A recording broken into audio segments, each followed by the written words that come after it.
ಇನ್ನು ಕಾಡಿನಲ್ಲಿ ಆನೆ ಮರಿಯೊಂದಕ್ಕೆ ಕಾಲಕ್ಕೆ ತುಂಬ ಏಟಾಗ್ಬಿಟ್ಟು ಪಾಪ ಕಾಡಲ್ಲಿ ಕುಂಟ್ತಾ ಸಾಗುತ್ತಾ ಇರತಕ್ಕಂಥ ದೃಶ್ಯವನ್ನ ಅಲ್ಲಿನ ಸಫಾರಿಗೆ ಹೋದವರು ಕಂಡು ಹಿಡಿದಿದ್ದಾರೆ.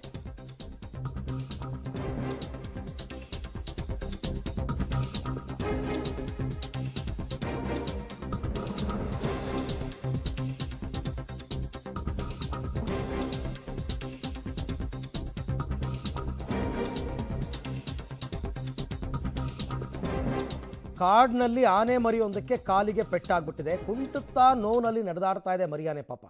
ಮೈಸೂರಿನ ಕಬಿನಿ ಹಿನ್ನೀರಿನ ಕಾಡಿನಲ್ಲಿರ್ತಕ್ಕಂಥ ಈ ಆನೆ ಕುಟುಂಬ ಅಲ್ಲಿ ನೋಡ್ತಾ ಇದ್ದೀರಾ, ನಾವು ಮಾರ್ಕ್ ಮಾಡಿ ತೋರಿಸ್ತಾ ಇದ್ದೀವಿ. ಸಫಾರಿಗೆ ಹೋಗಿದ್ದ ಚನ್ನಪಟ್ಟಣದ ಪ್ರವಾಸಿಗರು ಈ ದೃಶ್ಯವನ್ನು ಸೆರೆ ಹಿಡಿದಿದ್ದಾರೆ. ಈ ಹಿಂದೆ ಇದೇ ರೀತಿ ಮರಿಯಾನೆ ಒಂದು ಗಾಯವಾಗಿತ್ತು.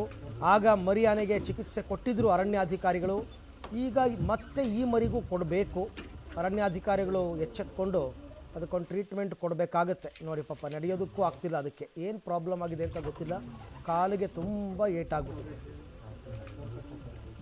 ಈ ಬಗ್ಗೆ ಮತ್ತಷ್ಟು ಮಾಹಿತಿ ನನ್ನ ಕೊಲೀಗ KP ನಾಗರಾಜ್ ಅವರಿಂದ ಪಡೆಯೋಣ. KP, ಫಾರೆಸ್ಟ್ ಡಿಪಾರ್ಟ್ಮೆಂಟ್ ಅವರು ಅಲ್ಲಲ್ಲೇ ಇರ್ತಾರಪ್ಪ, ಅವ್ರ ಗಮನಕ್ಕೆ ಬಂದಿಲ್ವಾ ಇದು ಅಂತ?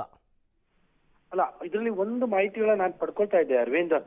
ಈ ರೀತಿಯಾಗಿ ಕಾಡಿನಲ್ಲಿರುವಂತಹ ಪ್ರಾಣಿಗಳಿಗೆ ಈ ರೀತಿಯಾಗಿ ತೊಂದರೆ ಆದಂತಹ ಸಂದರ್ಭದಲ್ಲಿ ಅವುಗಳಿಗೆ ಟ್ರೀಟ್ ಮಾಡುವಂತದ್ದು ಅಷ್ಟು ಸುಲಭವಾದ ಕೆಲಸ ಅಲ್ಲ. ಮತ್ತು ಒಂದು ವೇಳೆ ಟ್ರೀಟ್ ಮಾಡೋದಕ್ಕೂ ಹೋದಂತ ಸಂದರ್ಭದಲ್ಲೂ ಅದು ಬೇರೆ ರೀತಿಯಾಗಿ ಇದಾಗ್ಬೋದು ಅನ್ನುವಂತ ಸಮಸ್ಯೆಗಳ ಬಗ್ಗೆ ಕೂಡ ಮಾತನಾಡ್ತಾ ಇದ್ರು.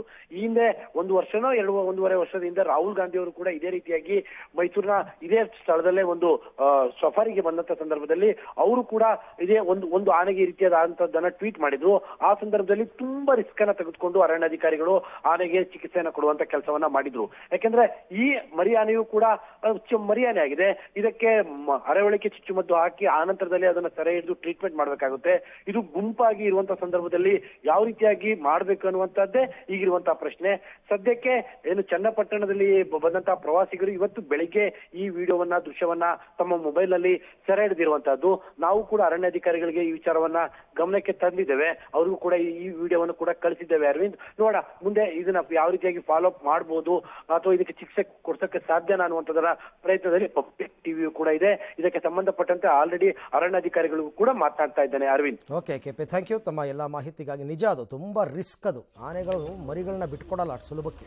ಅದಕ್ಕೆ ಅರವಳಿಕೆ ಕೊಟ್ಟು ಅದನ್ನು ಸಪ್ರೇಟ್ ಮಾಡಿ ಗುಂಪಿಂದ ಟ್ರೀಟ್ಮೆಂಟ್ ಕೊಡೋದು ತುಂಬ ರಿಸ್ಕ್. ಬಟ್ ನೋಡೋಣ ಏನಾದ್ರು ಅರಣ್ಯ ಇಲಾಖೆಯವರು ಪ್ಲ್ಯಾನ್ ಮಾಡ್ತಾರಾ ಅಂತ.